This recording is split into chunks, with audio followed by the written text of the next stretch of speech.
Welcome to Red Helix Cyber Focus. I'm Tom Exelby, Head of Cybersecurity at Red Helix. I'm joined today by my esteemed colleague, Rob Pocock. Hi, Rob. How are you? Good, thank you. And we are really pleased to be joined by the CISO Advisor from KnowBe4, Javad Malik, who's going to be joining us for a conversation around human risk management, which is a new term that we are finding crop up in the cybersecurity landscape. How are you, Javad? Nice to see you. Thank you for joining us. I'm very good, thank you. And thank you for having me. It's a pleasure to be here. Well, of course. And actually, in my research, I found that we have something else in common, which is motorcycles. Although I was following your YouTube channel, I see you've recently chopped your bike in for a scooter. So I thought, we can chat about bikes. But then I thought, he's moved to the dark side. But you seem very happy with your change. So far, so good. You know, I think once you reach my age, Tom, you'll see the wisdom of the comfort and the practicality of a scooter, and honestly, and then you go for a car. It's even better. Yeah, I might not go that far. But brilliant. So, yeah. I won't be chopping in my my V4 sports bike just yet. So as I mentioned at the beginning, we're here to talk about human risk management, and I think this is something that's cropped up more recently. It's a term that's been used in business, probably more around security, health and safety. Manufacturing is probably a really important zone for that sort of term, where people are focusing on avoiding mistakes being made by the human and either training those out or stopping them before they occur. I think aviation's another massive one where this is and they call it going after human factors. But we're seeing this crop up in cybersecurity, and I think the first area of our discussion is around the threat landscape. I picked out some statistics just before we joined. There was an InfoSec magazine study that happened in 2024 talking about 95% of breaches involve human error. There's also, as we know from the cybersecurity industry, there's some wild statistics. I would say that was maybe one of the outliers. We've got a Verizon study that claims it at around 68%. But effectively, what we're saying is that there's loads of human fallibility that can cause significant challenge within cybersecurity. I mean, Javad, I'll come to you first. What stands out for you as what's changed in the threat landscape that's bringing the human factor and human risk to the fore?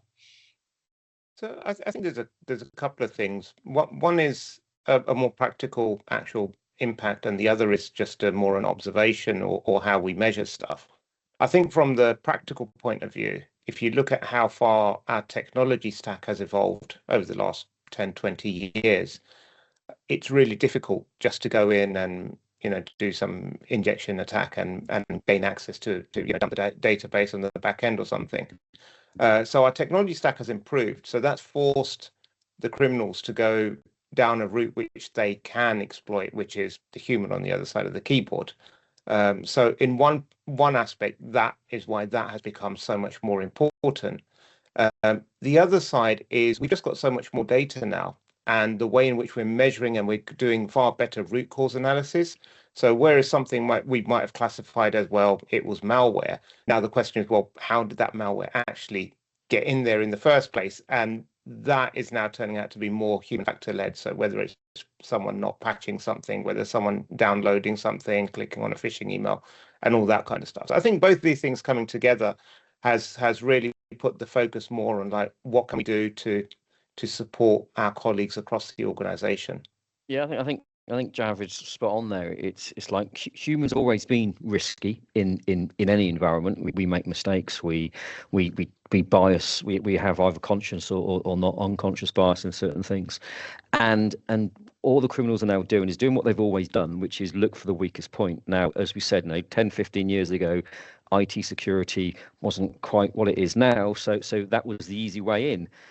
Now we've sort of put the defences up around that. On the technical perspective, we're looking back at humans again, and it's the same behaviours, it's the same criminals' behaviours as existed for hundreds, probably thousands of years of conning human beings into either making mistakes or not even realize they're making mistakes and con them to do something we want them to do rather than they would do it themselves naturally. We've all heard of the phishing, vishing, smishing, and whatever other innings you can have. We seem to make a new word up every day, but they're all reliant on the same thing, which is convincing us as human beings to do something we shouldn't do, or do it by mistake. And I guess there's a straight line from that directly to the, we've got only a few minutes in and we've got to mention that, AI, that's speeding everything up. It's making all of this come so much more convincing, especially to the layperson who's answering an email, answering a phone. They're at work. They're trying to do a great job. They want to, please their boss. And they want to jump on whatever they're being asked to do as efficiently as possible, and sometimes that leads to mistakes. I think there's an overwhelming feeling with some of this data that comes towards us. If you're sat in a manufacturing role, a purchasing role, a marketing role, or sales, you're getting so many emails and so much inbound content in all sorts of directions. It can be really challenging to make the right decision 100% of the time, and trying to deliver sort of training to be able to help someone reach that efficacy rate. That's, I come from a military background, right? And that's like fighter pilot levels of accuracy. And we know the percentage of the population that could ever make it to being a fighter pilot. So I guess human risk management comes in at that point to say, we've done everything we can to train humans, to give them the right tools to notice that social engineering attack. However, we know that we've not reached 100% efficacy. How do we improve that? How do we improve on the human? I think as well we've recognised that there's some humans in the industry who can be taught and do listen, and do not click on every button they ever get in an email, and yet there's a percentage of users and people who literally just click on every button they can find on every email. And it's I think where HRM comes in is like it's trying to help those people, because there's some people who've got it. There's some people who do the training courses, they listen to the WebExes and everything else, and they're pretty secure, they're pretty good. But there's a whole bunch of people who, doesn't matter how much training you give them, of the traditional training sort of type, they just don't get it. And the chances are that those are probably the people that haven't changed their password, or they have poor password hygiene, let's say, and those are the ones that are for sale on the dark web, and so they're the ones that get targeted. So I mean, Javad, before on the front line with this, and have been for some time, and you've got some brilliant new direction you're taking this. How do you think the evolution's happened, and what's been the steps along the way to get us to the point we're at, where we're now talking human risk management rather than just awareness training? Yeah, I think that's the key difference. I think sometimes people mistake HRM as just being security awareness training in a new label. But it's a far bigger change, and it's a different change in mindset, because the old way was, well, if someone's doing something wrong or they're not engaging in the right behavior, let's just give them more training and that will solve the problem. It's kind of like the beatings will continue until morale improves mindset. But what human risk management, it is taking that risk-based approach, and it is understanding, well, different people operate differently. And different people will have different risk tolerances. Some people will say, well, if the football's on, there's nothing wrong in going to a streaming website from my corporate machine. Other people will be like, well, no, I can't do that. But they'll be the ones reusing the same password everywhere because they think it's kind of okay. So with HRM, you take more of the blended approach where you use your technology stack and your training technologies in the same breath. So you have your defensive layers in place technologically. So, and then you can tweak those so that if someone's going to, say, more dodgy websites, like streaming websites, maybe you can block their access to certain categories more so than people that don't go to suspect websites. So you're stopping you're reducing the overall, the overall risk that they're exposed to. Then you can give them specific training. And again, I think this is something where HRM is very different. It's like almost like you create a custom tailored plan for each individual user. So think of it like having a personal trainer in the gym. You could go and just do a standard workout, or you could have a personal trainer that gives you a health and nutrition plan, tells you what to eat, and here's your workouts and here's how you do it based on your age, your gender, and what your personal objectives are. And that's kind of like the simplest analogy I can use for HRM, because that way you acknowledge that people are different, they learn in different ways, and sometimes people they don't do a poor action because they don't know about it. Sometimes they do know. Like a lot of people, you tell them, well, choose a long password. They're like, well, I know, but I don't want to. So giving them additional training isn't going to change that behavior. Maybe what they need is you need to empower them and give them a password manager to help them more easily select a stronger password, or make it just easier for them, enable fingerprint on their laptop so they can just bypass that password manual entering process altogether. So it's the carrot rather than the stick. It's like, I'm going to help you get more secure rather than tell you to be more secure. Exactly. And I think that's proper kind of like risk management. It's you're being adaptive, you're understanding things need to happen, you're not stopping people, and you're coming at it from a collaborative perspective. I was reading some studies about speed cameras, and they were saying that the traditional speed cameras that take your photo if you're like doing 50 in a 40 zone, people don't like them because they're confrontational. So what they do, they speed up, and then as soon as they see the camera, they'll slow down. As soon as they're out of the range, they'll speed up again. So you've not really changed behavior, you just forced compliance for a limited period. Whereas the other types of displays which just show your speed, so if you're going down a road and it's like, oh, you're doing 30 in a 20 zone and it gives a sad face, or gives it flashes in red, they've actually been shown to slow speed down more, because people feel like this is not the council trying to catch me out and make money. They're actually telling me, hey, here's a reminder, you're just a bit over your speed, so maybe I should slow down now. So that kind of approach is far better. And that's where I guess the sort of nudges, you see lots of solutions at the moment. They're talking about how we prompt and how we nudge the inherently lazy human, and like you mentioned, there's plenty of other examples in society where lazy humans have been controlled. I was thinking on alarms on fire doors, because fire doors are always placed in the most convenient part of the building. I think my car is just the other side of this door, but I'm not allowed to go through it because there's a security risk. I've got to go past reception and say hello and beat my badge in the right place. Again, from my military days, that door would be wedged open by someone's boot because it would be the most convenient place, and someone would have bypassed I guess that's a malicious insider threat from a cyber perspective.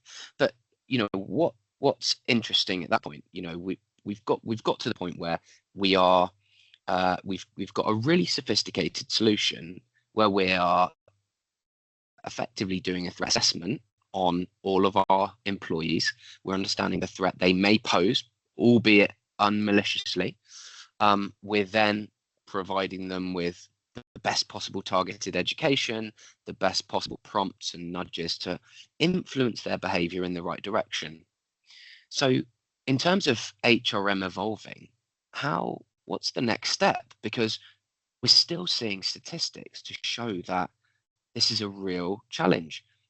Do we need to start being more controlling of people's behavior? I don't believe, no one is open to more control. And I think this started from the day Steve Jobs announced the iPad. That was the day that execs came in and said, I don't care what your policy is, we want to bring our own devices. And I think that opened the gateway to that. And then COVID accelerated things with remote working. And so I don't think we're going to go back to a place where we can exert more control and have corporate lockdown devices. Maybe in certain government departments or what have you, you can. But generally speaking, I don't think we can. I think there's also we need to recognize that there's a limitation of what technology or any provider can do for you. There's a cultural aspect within an organization that needs to be acknowledged. And it's upon mainly the leadership to create that environment where people feel comfortable reporting, say like, hey, I'm not sure, or I made a mistake, or I just clicked on this and I gave away my passwords, without fear of blowback or any retribution. Because we want people to just have that no fear or no blame culture, because we acknowledge that mistakes can happen. Anyone can make a mistake, given the right circumstances. You're tired, you wake up, you've just been traveling, you click on something on your phone. Yeah, we've probably all been there or very close to being there. So I think there's an element of responsibility where you need to look at the culture of the organization and say, well, how can we ingrain this as part of our core values?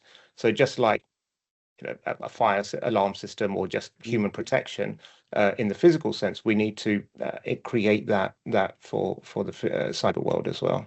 Yeah, it's interesting you say fire alarms. Like we all know, every car on the market at the moment has a car alarm. We all know at a weekend, Saturday night, 10 o'clock at night, 2 o'clock in the morning, you're going to hear a car alarm going off. Nobody reacts. Yeah, and why does nobody react? Because no one cat jumped on the bonnet again or whatever sort of thing. So we've got to the state where even if we have technology to highlight problems, as human beings we tend to ignore them. Now that's a SOC issue or a security issue, but as human beings we do exactly the same. Yeah, I keep being told to change my password. I keep being told to make it 27 characters long with 6 special characters and uppercase and lowercase, but there's technically it's much better solutions than making people use more passwords. And again, it's just part of that risk management of actually, is what we're doing today the best way of securing our information, our data, or are there better ways of doing it? And security has a tendency to be brutal in the IT industry. It's another security tool, it's another hoop I've got to jump through. If we can start looking at technology to help users do their job easier, which are inherently more secure, you get to the same place. You get to that nirvana of actually customers or employees are doing what we're paying them to do in a secure way. Absolutely. So I'll just add to that. Like I was reading this book recently, and they were talking about how, well, when you take a problem to anyone, they'll reframe it in their worldview. And this is the problem with security professionals. A lot of them come from a technology background, so they'll reframe everything as a technology problem. So that's why they'll give you a technology answer, which is more tools and what have you. And one of the examples that was given was that of like a lot of people don't or haven't switched to electric cars because they have range anxiety. They're worried that, will I be able to make it to London to Manchester on a single charge? And they say the problem with that is that engineers are now working all the time to extend the range of car, but they forget about the anxiety part, which is a human problem. So it's the same thing we do in security. We focus only on the technical problem without focusing on the anxiety thing.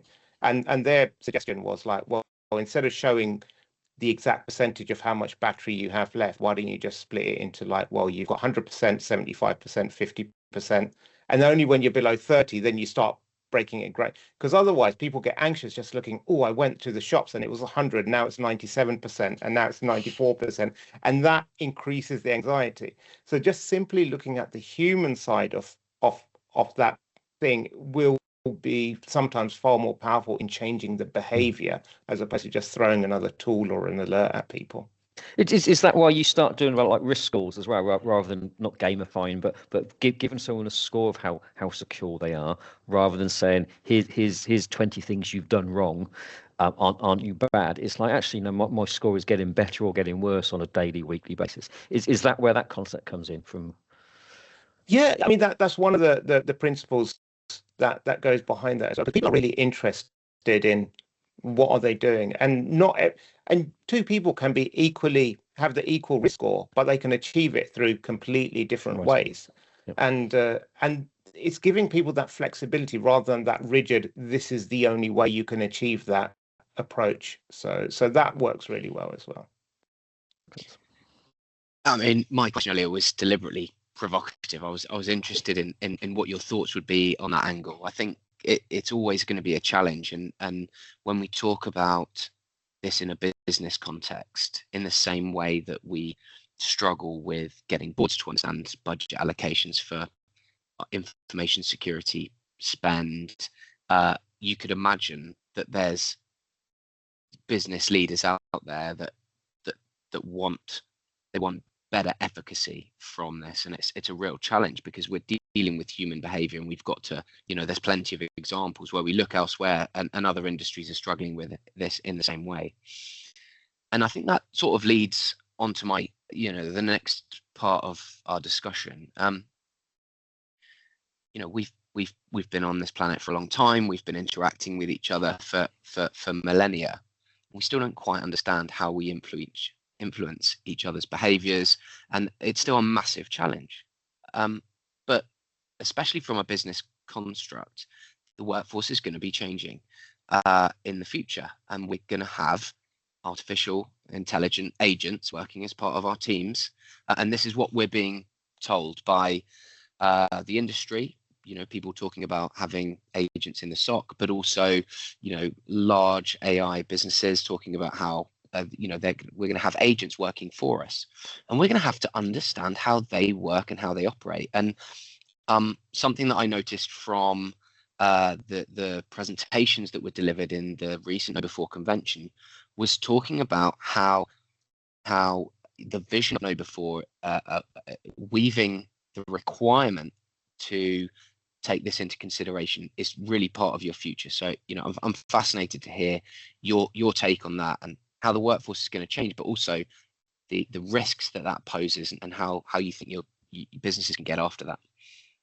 Yeah, I think it's one of those really, we're at that very interesting point where the future, we just don't know quite where it's going to head.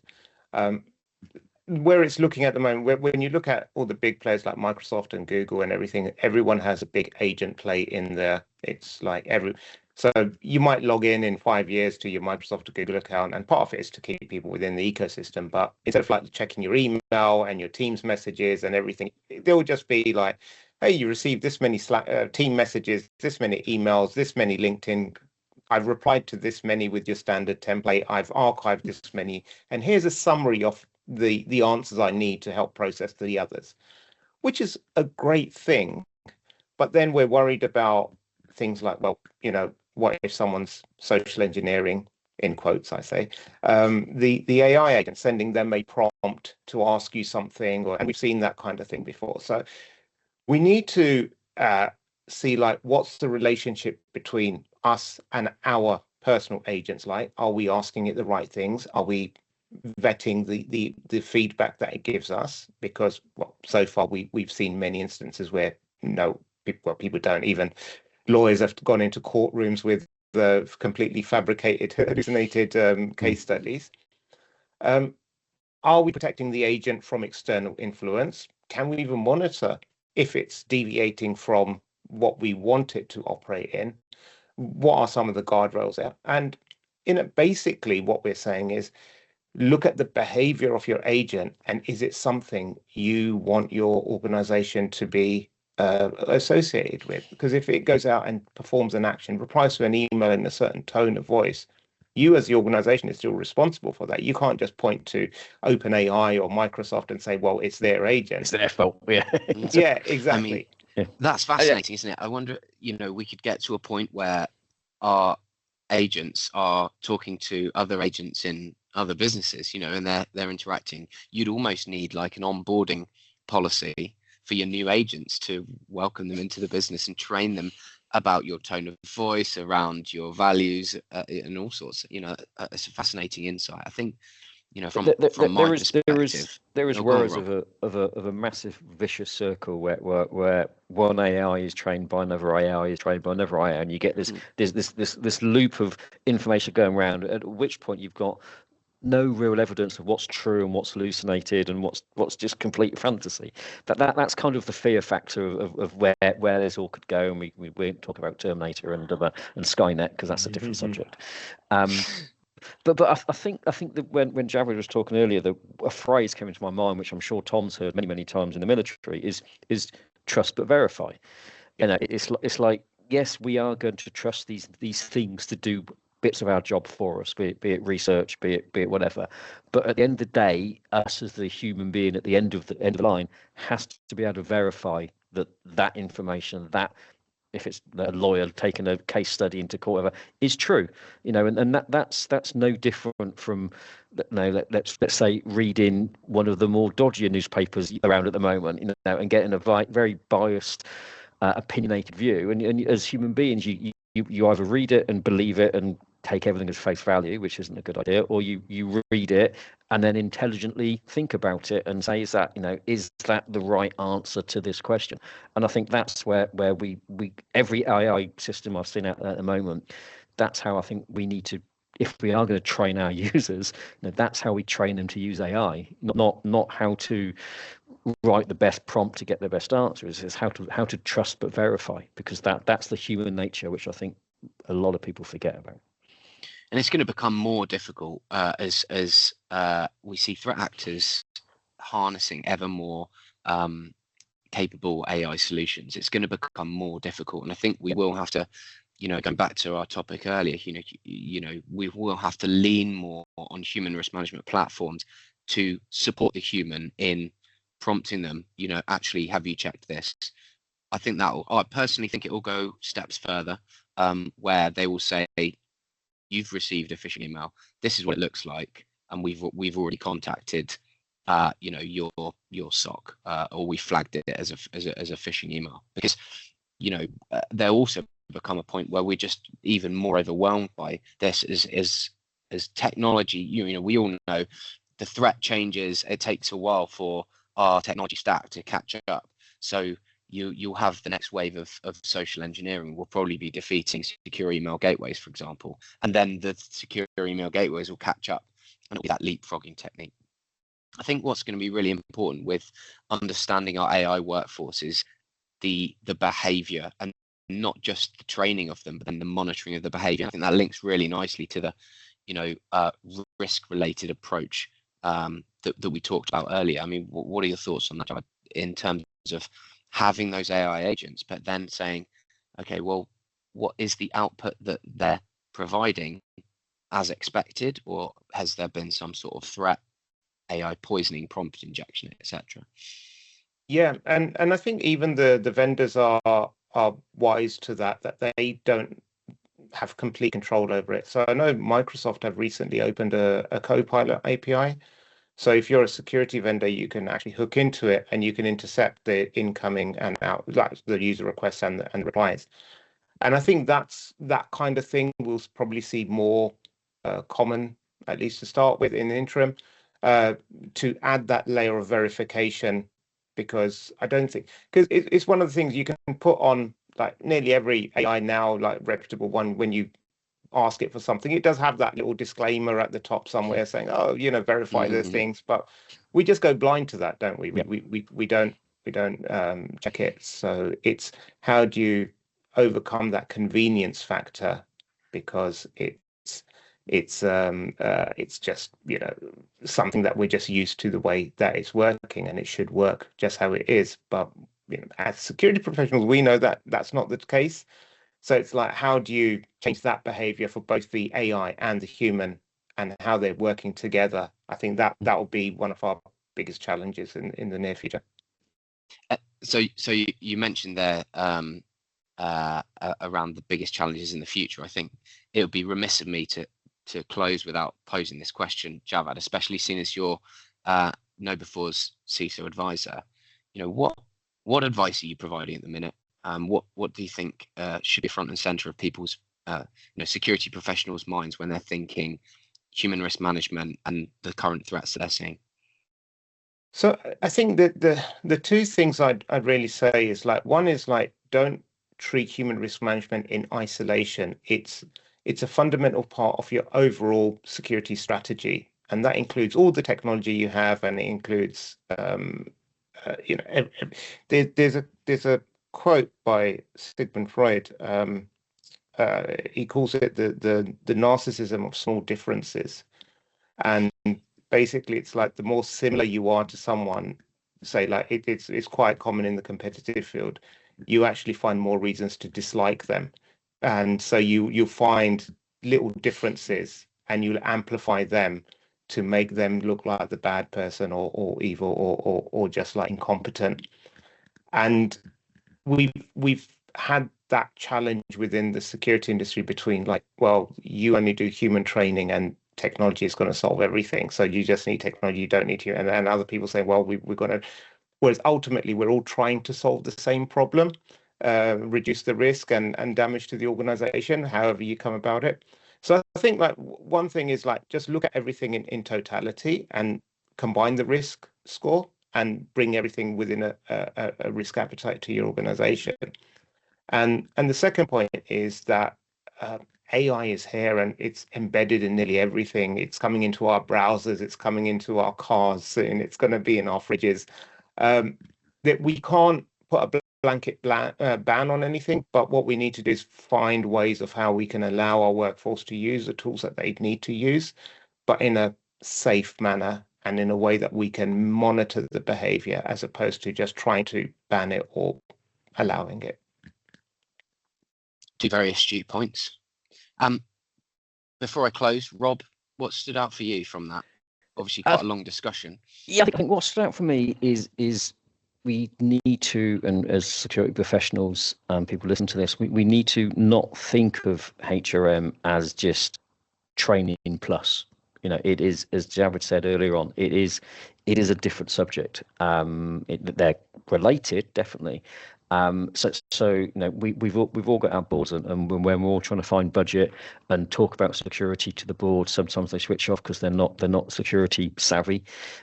So it's that education of the board from the sort of security engineers and CISO upwards is saying, you know, this is something we've got to do, and you can't just put your head in the sand and say, but we do security training. We have that one WebEx for half an hour every quarter or every year.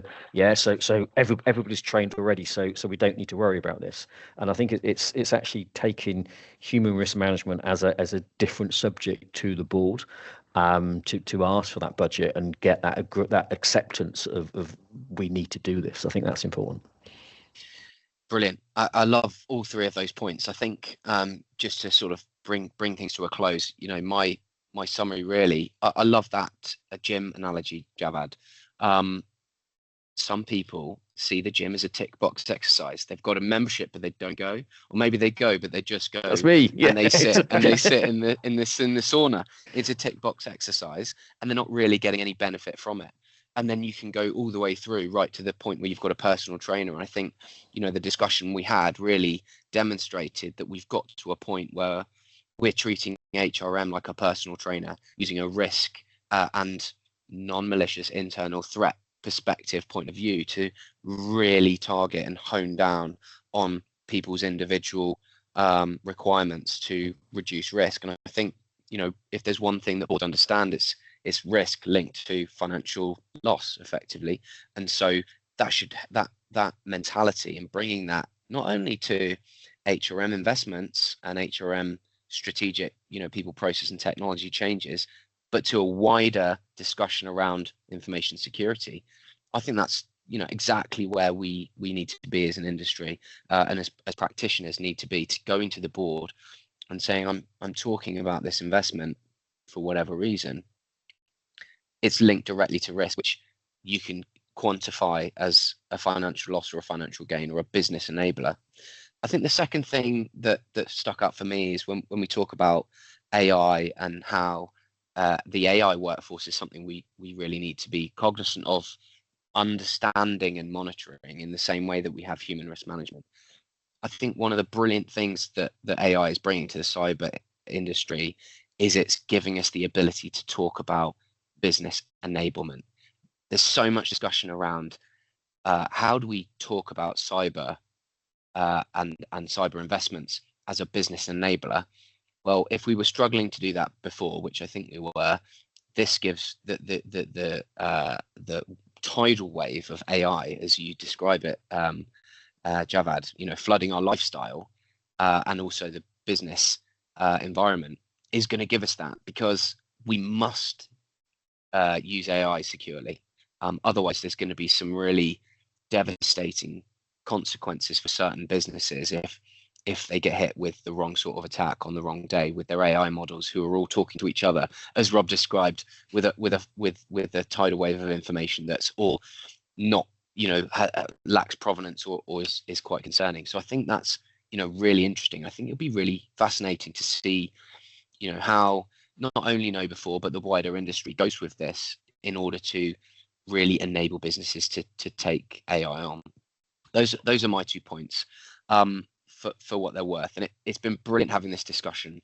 Javad, thank you very much for joining Rob and I on the podcast. I really hope that you're able to come back in the not too distant future, and we can have another fantastic discussion around where the thinking has moved on, because I know it will do, because the industry is moving so quickly. So thank you very much, both of you. I'll leave it there to close out. For those people that are listening online, whether it be on YouTube looking at our wonderful faces, or whether it be on Spotify listening to our voices, thank you very much for listening. If you want to know more, make sure you visit the KnowBe4 website, but also go to the Red Helix website, where we've got plenty of content that's produced by myself, by Rob, by other members of the team, where we talk about this subject in more detail, but we also talk about the benefits, not only of human risk management, but how to create a balanced people, process, and technology security solution for your business. So thank you very much, and we'll hear from you on the next edition. Take care. Thank you. Cheers, Tom. Cheers, Javad. Thank you. Bye.